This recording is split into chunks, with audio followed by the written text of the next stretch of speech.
നമ്മുടെ രാഷ്ട്രപതി ദ്രൗപദി മുർമുവിനെ അപമാനിച്ചുകൊണ്ട് സോണിയാഗാന്ധി സംസാരിച്ചു എന്ന ആക്ഷേപം വളരെ വ്യാപകമായിട്ട് BJP ഉയർത്തിക്കഴിഞ്ഞു. ഇന്നലെ അതിനെ സംബന്ധിച്ച് വലിയ വിവാദങ്ങളും ചർച്ചകളും നടന്നു. ഇപ്പോൾ ഏറ്റവും പുതുതായിട്ട് പുറത്തു വരുന്ന വിവരം സോണിയയ്ക്കെതിരെ നിയമ നടപടി ഉണ്ടാകും എന്നാണ്. എന്താണ് അതിൻ്റെ വിശദാംശം? ഇതിൽ എന്തായാലും ഇത് വലിയ അത്ഭുതമുള്ള കാര്യമല്ല. കാരണം ഒരു രാജ്യത്തെ ജനങ്ങളെ തന്നെ പറ്റിച്ച് ജീവിക്കുന്നവരാണല്ലോ ഈ നെഹ്റു കുടുംബം. അപ്പോൾ അതിൻ്റെ ആദ്യം വായിൽ വന്നത് ഗാന്ധി കുടുംബം. അതാണ് അതിൻ്റെ ഏറ്റവും വലിയ ജനങ്ങളെ കബളിപ്പിക്കുന്ന ഒരു സംഭവം. കാരണം നെഹ്റുവിൻ്റെ കുടുംബം എങ്ങനെയാണ് ഗാന്ധി കുടുംബമാകുന്നത്, അങ്ങനെയാണ് ആ ചരിത്രം തന്നെ പോകുന്നത്. എന്തായാലും ആ കുടുംബം ഇപ്പോൾ ഒരു സാധാരണക്കാരായ ആദിവാസി സമൂഹത്തിൽ നിന്നും ഉയർന്നു വന്ന് ഇന്ത്യയുടെ രാഷ്ട്രപതി എത്തി ഒരു സാധാരണക്കാരിയായ ഒരു സ്ത്രീക്കെതിരെയുള്ള വിവാദ പരാമർശമാണ് ആ കുടുംബത്തിൽ നിന്നും നടത്തിയിരിക്കുന്നത്. ഈ സോണിയാഗാന്ധിയും അതോടൊപ്പം തന്നെ അവരുടെ 2 മക്കളും കൂടി ചേർന്നാണ് ഈ മാധ്യമപ്രവർത്തകരോട് സംസാരിക്കുന്നതിനിടയിൽ ഈ ദ്രൗപദി മുർമുവിനെതിരെയുള്ള വിവാദ പരാമർശം നടത്തിയിരിക്കുന്നത്. എന്തായാലും ചേട്ടനെ തന്നെ അറിയാവുന്ന കാര്യമായിരുന്നു. ഈ പാർലമെന്റ് സമ്മേളനത്തിന് ശേഷം സംയുക്ത സമ്മേളനമാണല്ലോ ഇപ്പോൾ നടക്കുന്നത്. അതിൻ്റെ നയപ്രഖ്യാപന ചർച്ചയുമായി ബന്ധപ്പെട്ടാണ് ഇത്തരം വിവാദ പരാമർശം ഉണ്ടായിരിക്കുന്നത്. രാഹുൽ ഗാന്ധിയെ വളരെ മ്ലേച്ഛകരമായാണ് പറയുന്നത്. രീതിയിലുള്ള പരാമർശങ്ങളാണ് നടത്തിയിരിക്കുന്നത്. ഇപ്പോൾ പലരും ഇതിനെതിരെ വലിയ വിമർശനവുമായി രംഗത്തെത്തിയിട്ടുണ്ട്. എന്തായാലും സോണിയാഗാന്ധിക്ക് ഇന്ത്യയിലെ ദളിതരാരെന്നറിയില്ല, ആദിവാസി ആരെന്നറിയില്ല, അതോടൊപ്പം തന്നെ ഇന്ത്യയുടെ പാരമ്പര്യം അറിയാത്തൊരു സ്ത്രീയാണ്. അതുകൊണ്ട് എനിക്ക് തോന്നുന്നത് ഇത് വലിയ കാര്യമായി എടുക്കേണ്ട കാര്യമില്ലെന്നാണ് തോന്നുന്നത്. കാരണം അവരൊരു ഇറ്റലി സ്വദേശിയായിരുന്നല്ലോ. പിന്നീടല്ലേ ഇന്ത്യയിൽ എത്തുകയും അതിനുശേഷം ഇവിടുത്തെ കോൺഗ്രസ്സുകാർ ഈ നെഹ്റു കുടുംബത്തെ പിന്താങ്ങിക്കൊണ്ട് അവരെ ആ സ്ഥലത്തേക്ക് പ്രതിഷ്ഠിക്കുകയും ചെയ്തിരുന്നത്. ഇതിനെതിരെ ഇപ്പോൾ വിമർശനം ഉന്നയിച്ചിരിക്കുന്നത് പ്രധാനമായി നമ്മുടെ പ്രധാനമന്ത്രി തന്നെ രംഗത്തെത്തിയിട്ടുണ്ട്.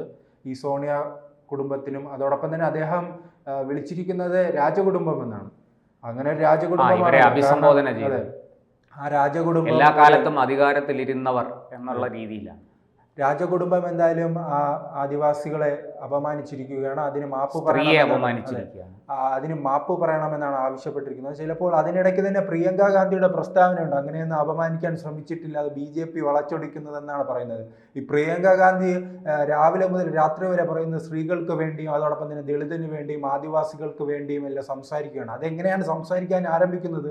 ഈ തുടർച്ചയായ പരാജയത്തിന് ശേഷമാണ് ഇപ്പോൾ രാഹുൽ ഗാന്ധി ഉൾപ്പെടെയുള്ള അംബേദ്കറിനെ ഉയർത്തിക്കൊണ്ടുവരുന്നത്. അംബേദ്കർ ഇന്നുണ്ടായതല്ലോ. കഴിഞ്ഞ മോദി 2014 വന്നതിന് ശേഷമല്ലല്ലോ അംബേദ്കർ ഇന്ത്യയിൽ ചർച്ചയാകുന്നത്. അതിനു മുൻപ് ഇവിടെ അംബേദ്കർ ഉണ്ട്. പക്ഷെ എത്ര തവണ അംബേദ്കറെ ഇവർക്ക് ഉയർത്തിക്കാട്ടാൻ കഴിഞ്ഞിട്ടുണ്ട്? ഒരു തവണ പോലും കഴിഞ്ഞിട്ടില്ല. ആകെ ഉയർത്തിക്കാട്ടുന്നത് ആ ഒരു പാർട്ടിയുടെ പശ്ചാത്തലത്തിൽ മാത്രമാണ്.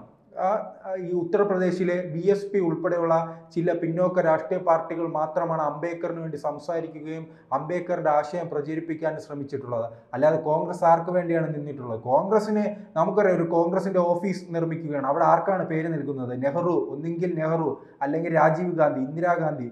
ആ രീതിയിൽ ആ നെഹ്റു കുടുംബം മാത്രമേ കോൺഗ്രസിലുള്ളൂ. അതൊരു ചോദ്യമല്ലേ?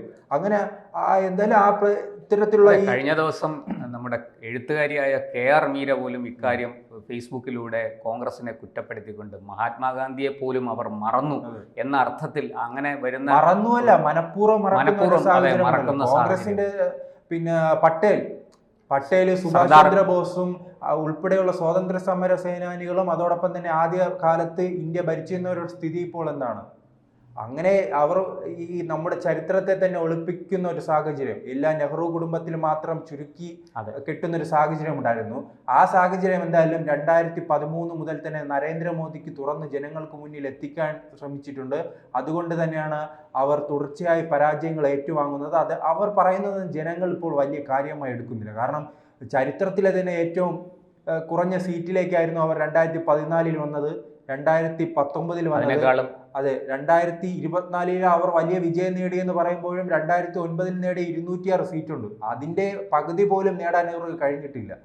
പിന്നെ എന്തുകൊണ്ടാണ് ഇവർ വലിയ വിജയം അവകാശപ്പെടുന്നത്? ജനങ്ങൾ മനസ്സിലാക്കിയിട്ടുണ്ട്. ഈ പിന്നോക്കരെയും ആദിവാസികളുടെയും എല്ലാം വോട്ട് വാങ്ങി അവരെ പറ്റിക്കുക, എന്നിട്ട് ഇതിൻ്റെ കൃത്യമായി തന്നെ അധികാരം മുഴുവൻ മുകൾ തട്ടിലുള്ളവർക്കും ഒരു കുടുംബത്തിന് മാത്രമായി ചുരുക്കി കെട്ടിയത് കൊണ്ടാണ് ആ പാർട്ടി ഇത്രത്തോളം തകർന്നത്. എന്നിട്ട് ഇവരുടെ അഹങ്കാരം കുറയുന്നില്ല.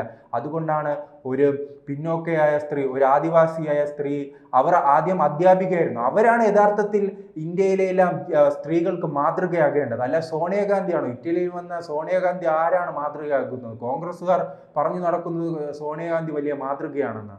ഈ ഒറീസയിലെ ഒരു ചെറിയ ഗ്രാമത്തിൽ നിന്നും അധ്യാപികയായി വരുന്നു, പിന്നീട് അവർ കൗൺസിലർ ആകുന്നു, അതിനുശേഷം MLA ആകുന്നു, മന്ത്രിയാകുന്നു, പിന്നീട് ജാർഖണ്ഡിലുള്ള ജാർഖണ്ഡ് പ്രത്യേകിച്ച് എടുത്തു പറയേണ്ട ഒരു സംസ്ഥാനമാണ്. ആദിവാസികൾ തിങ്ങിപ്പാർക്കുന്ന ഏറ്റവും അധികം ആദിവാസികളുള്ള ഒരു സംസ്ഥാനം കൂടിയാണ്. അവിടെ ഗവർണറാകുന്നു. അവിടെ മികച്ച പ്രകടനം കാഴ്ചവെച്ച പശ്ചാത്തലത്തിലായിരുന്നു അവർ അന്ന് മത്സരിക്കാമെന്നപ്പോൾ അവർ എതിർ സ്ഥാനാർത്ഥിയെ നിർത്തുകയാണ്. അങ്ങനെയാണെങ്കിൽ ഈ ദളിത് സ്നേഹവും ആദിവാസി സ്നേഹവും ഉള്ളവരാണെങ്കിൽ അവരെ വോട്ട് ചെയ്ത് വിജയിപ്പിക്കണ്ടേ?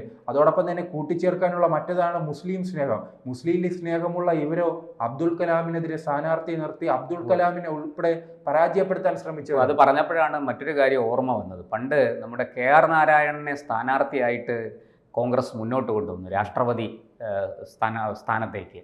അന്ന് BJP അദ്ദേഹത്തെ പൂർണ്ണമായിട്ട് പിന്തുണയ്ക്കുകയാണ് ചെയ്തത്. കേരളത്തിൽ നിന്ന് പോയ രാജഗോപാലാണ് അന്ന് അദ്ദേഹത്തിൻ്റെ പേര് പോലും നിർദ്ദേശിക്കാൻ ധൈര്യം കാണിച്ചത്. അന്ന് LK അദ്വാനിയും AB വാജ്പേയിയും ഒക്കെ അതിനെ പൂർണ്ണമായിട്ട് പിന്തുണച്ചു എന്നാണ് രാഷ്ട്രീയ വിദ്യാർത്ഥികൾക്ക് പഠിക്കാൻ കഴിയുന്നൊരു കാര്യമാണ്. അപ്പോൾ BJP അങ്ങനെ ചെയ്തു. BJPക്ക് പറയുന്ന പോലെ ഈ താഴ്ന്ന അല്ലെങ്കിൽ പട്ടികജാതി പട്ടികവർഗത്തിൽ നിന്ന് ഒരാൾ ഉയർന്നു വന്ന് ഇങ്ങനൊരു സ്ഥാനത്തേക്ക് ഉയരണം എന്നൊരു ലക്ഷ്യം BJPക്ക് ഉണ്ടായിരുന്നു. അതുകൊണ്ട് അവർ അതിനെ അനുകൂലിച്ചു. അതുപോലെ തന്നെ പിന്നീട് പിൽക്കാലത്ത് പല സംഭവങ്ങളിലും ഇപ്പോൾ ശ്രീജിത്ത് പറഞ്ഞതുപോലെ പല കാര്യങ്ങളിലും ഈ ഒരു എന്താ പറയണ്ടേ, കോൺഗ്രസ് പറയുന്നതൊന്ന് പ്രവർത്തിക്കുന്നത് മറ്റൊന്ന്, പ്രത്യേകിച്ചും നെഹ്റു കുടുംബം. എന്തായാലും ഞാൻ തിരിച്ചു വരാം. നമുക്ക് ഈ നിയമ നടപടി ഇക്കാര്യത്തിൽ ഉണ്ടാകും. കാരണം രാഷ്ട്രപതി ഭവൻ വലിയ ശക്തമായിട്ട് ഇതിനെതിരെ പ്രതികരിച്ചിട്ടുണ്ട്. അവർ ആ പ്രതിഷേധം രേഖപ്പെടുത്തിയിട്ടുണ്ട്. കാരണം പരമോന്നത പദവിയിലിരിക്കുന്ന നമ്മുടെ ഫസ്റ്റ് പേഴ്സണാണ്, നമ്മുടെ പ്രഥമ പൗരനാണ് അല്ലെങ്കിൽ പൗരയാണ് നമ്മുടെ രാഷ്ട്രപതി. അങ്ങനെയുള്ള ഒരാളിനെ അപമാനിക്കാൻ ശ്രമിക്കുക, നയപ്രഖ്യാപനത്തോട് എല്ലാ കാലവും നമ്മുടെ പ്രതിപക്ഷം വിയോജിച്ചിട്ടുണ്ട്. ഇപ്പോൾ കേരളത്തിൽ നയപ്രഖ്യാപന പ്രസംഗം ഗവർണർ വായിക്കുമ്പോൾ പ്രതിപക്ഷം അതിനോട് വിയോജിക്കാറുണ്ട്. പക്ഷെ ഒരിക്കലും ഗവർണറെ വ്യക്തിപരമായിട്ട് ആക്ഷേപിക്കാറില്ല. ഇന്ന് വരെ നമ്മുടെ ഈ പലരും പ്രതിപക്ഷത്തിരുന്നിട്ടുണ്ട്. കോൺഗ്രസ്സാണ് ഏറ്റവും കൂടുതൽ കാലം അധികാരത്തിലിരുന്നത്. ഇറ്റലിക്കാരായ സുന്ദരികൾക്ക് അത് അവരുടെ നിറം ഇഷ്ടപ്പെടാത്തതാണോ എന്ന് അതുമൊക്കെ ഇതിനകത്ത് തീർച്ചയായിട്ടും സംശയിക്കേണ്ട കാര്യങ്ങളാണ്. ദ്രൗപദി മുർമു കറുത്ത നിറമുള്ള ഒരു സ്ത്രീയാണ്. അതെ, ഒഡീഷ പോലൊരു വളരെ പിന്നാക്കം നിൽക്കുന്ന ഒരു സംസ്ഥാനത്തിൽ നിന്ന് വരുന്നു. വനവാസി വിഭാഗത്തിൽപ്പെട്ട ആളാണ്. അവർ സ്വന്തം അധ്വാനം കൊണ്ട് പഠിച്ച് ആദ്യം ഒരു സർക്കാർ ഉദ്യോഗത്തിൽ ജൂനിയർ അസിസ്റ്റൻ്റായിട്ട് അവർ ജോലിക്ക് കയറി, പിന്നെ അധ്യാപികയായി, പിന്നെയാണ് അവർ പൊതുപ്രവർത്തന രംഗത്തേക്ക് വരുന്നത്, രാഷ്ട്രീയത്തിലേക്കൊക്കെ വരുന്നത്. അത് തന്നെ അവർ പിന്നീട് മന്ത്രിയൊക്കെ ആയിരുന്നു, പിന്നെ തെരഞ്ഞെടുപ്പിൽ ജയിക്കുകയും തോൽക്കുകയും ചെയ്തിട്ടുണ്ട്. അതിനുശേഷം അവർ ജാർഖണ്ഡിൽ ഗവർണറായി. അവിടെയും നല്ല മികച്ച പ്രകടനം കാഴ്ചവെച്ചിട്ടാണ് അവർ ഇന്ത്യയുടെ പരമോന്നത പദവിയിലേക്ക് എത്തിയത്. അവിടെ അവർ വളരെ എല്ലാവരെയും ഒരുമിച്ച് കൊണ്ടുപോകുന്ന ഒരു സമീപനമാണ് രാഷ്ട്രപതിയുടേത്. അനാവശ്യമായി രാഷ്ട്രീയം പറയാറില്ല, രാഷ്ട്രീയ കാര്യങ്ങളിൽ ഇടപെടാറില്ല. രാജ്യത്തിൻ്റെ അഭിവൃദ്ധി മാത്രമാണ് അവർ ലക്ഷ്യം വെക്കുന്നത്. അങ്ങനെയുള്ള ഒരാളിനെതിരെ ഇത്തരത്തിലുള്ള ആക്ഷേപം ഉന്നയിച്ചിരിക്കുകയാണ്. തീർച്ചയായിട്ടും ഇത് നിയമ നടപടി നേരിടേണ്ട ഒരു വിഷയമാണ്. അത് നിയമ നടപടികളിലേക്കും പോകും. അതോടൊപ്പം തന്നെ വിവിധ രാഷ്ട്രീയ പാർട്ടികളുടെ ഭാഗത്തു നിന്ന് വലിയ വിമർശനമാണ് ഉണ്ടാകുന്നത്. പ്രധാനമന്ത്രി നരേന്ദ്രമോദി തന്നെ പറയുന്നത് ഇത് 10 കോടി വരുന്ന ആദിവാസികളെ അപമാനിച്ചതിന് തുല്യമാണ്, അവർ ചതിക്കുന്നതിന് തുല്യമാണ് എന്ന രീതിയിലുള്ള പ്രസ്താവനകളും വരുന്നു. എന്തായാലും സോണിയാഗാന്ധി ഇതുമായി ബന്ധപ്പെട്ട് നിയമ നടപടികൾ ഉണ്ടാകും. അത് മറ്റൊരു വശം. ഇതിൽ അടിയന്തരമായി തന്നെ ആദിവാസി സമൂഹത്തോടും ഇന്ത്യയുടെ സാധാരണക്കാരിയായ ഒരു സ്ത്രീയാണ്, മാതൃകയായ ഒരു സ്ത്രീയോട് മാപ്പ് പറയണമെന്നാണ് എന്തായാലും ഇന്ത്യയിലെ ജനങ്ങൾ ആഗ്രഹിക്കുന്നത്.